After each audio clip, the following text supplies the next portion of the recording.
រឿងតាមតាម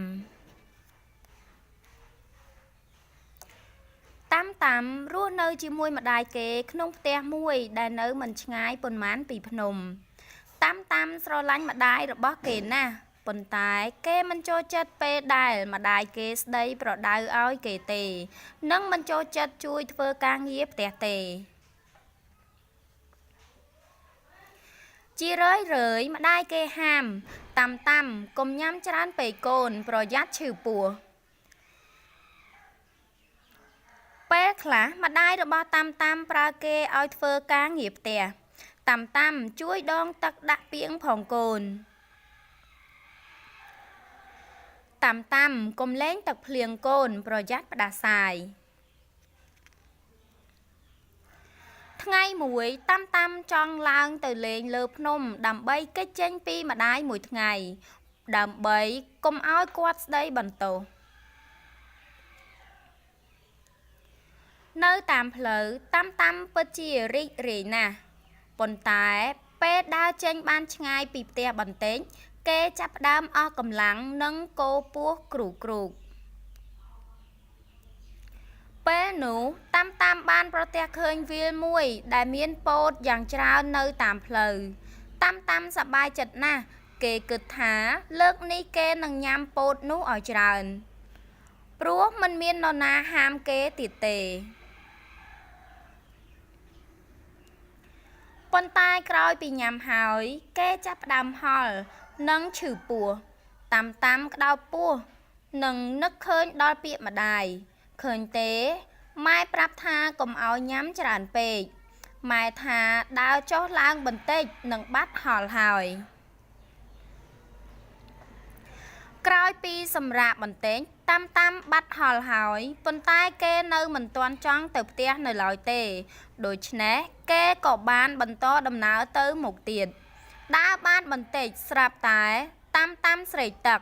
ចែកដន់គេបានជួបនឹងកូនខ្លាឃ្មុំមួយកំពុងជួយម្ដាយរែកទឹកហើយតាំក៏សួររកកន្លែងដែលគេដងទឹកពួកគេក៏ចង្អុលទៅទឹកអូរមួយតាំលួចសួរទៅកូនខ្លាឃ្មុំឯងជួយការងារម្ដាយបែបនេះមិនធុញទេឬកូនខ្លាឃ្មុំតបអត់ទេគាត់មើលថែយើងតាំងពីតូចហើយដូច្នេះយើងត្រូវចេះជួយគាត់វិញនៅពេលយើងធំព្រោះគាត់ហត់ណាស់ឮបែបនោះតាំចាប់ផ្ដើមនឹកឃើញដល់ពេលដែលម្ដាយប្រើឲ្យគេជួយដងទឹកតែគេមិនធ្វើតាំជួយដងទឹកដាក់ពាងផងកូនម៉ែឈឺចង្កេះ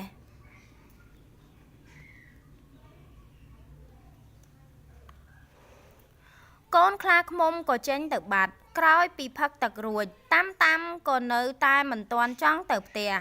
ដូច្នេះគេក៏បន្តដំណើរទៅមុខទៀតពេលដើរដល់ជើងភ្នំស្រាប់តែមានភ្លៀងធ្លាក់មួយមេយ៉ាងធំតាំសប្បាយចិត្តណាស់ព្រោះពេលនេះគេអាចលេងទឹកភ្លៀងដោយមិនមានអ្នកហាមឡើយ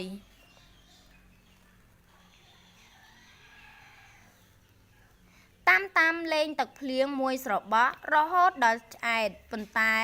ភ្លៀងមិនទាន់រាំងនៅឡើយទេតាំរងាញ័រខ្លួននិងកណ្ដាស់ពីរបីដងគេចាប់ផ្ដើមនឹកដល់ពាក្យម្ដាយគេតាំកុំលេងទឹកភ្លៀងកូនប្រយ័ត្នផ្ដាសាយតាំអង្គុយអោបដៃនៅក្រោមដើមឈើគេក្រឡេកឃើញឪចាបនិងកូនចាបកំពុងជជែកគ្នាកូនចាបកូនរងាណាស់ពុកឪចាប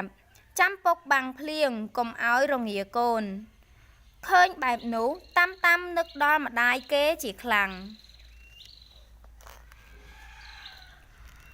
ពេលនេះតាំចង់ត្រឡប់ទៅផ្ទះវិញហើយប៉ុន្តែគេមិនទាន់អាចទៅបានទេដូច្នេះគេក៏ជ្រកក្រោមដើមឈើគិតថាមេឃរាំងភ្លៀងនឹងអាងត្រឡប់ទៅផ្ទះវិញ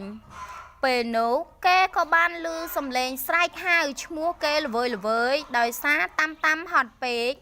គេក៏បានគេងលក់ទាំងមិនដឹងខ្លួន នេះព្រឹកថ្ងៃបន្ទាប់ពេលភ្ញាក់ពីគេងវិញស្រាប់តែតាមភ្ញាក់ព្រឺតព្រោះគេនៅលើគ្រែរបស់គេតាមងាកមកឃើញម្ដាយរបស់គេជាមួយនឹងបបរក្តៅមួយចានម្ដាយក៏រៀបរាប់អំពីការដើររកតាមពេលនេះតាមដឹងហើយថាម្ដាយរបស់គេតែងតែស្រឡាញ់និងខ្វល់បារម្ភពីគេចាប់តាំងពីពេលនោះមកតាមតែងជួយធ្វើការងារផ្ទះពួកគេក៏រស់នៅជាមួយគ្នាយ៉ាងសប្បាយរីករាយ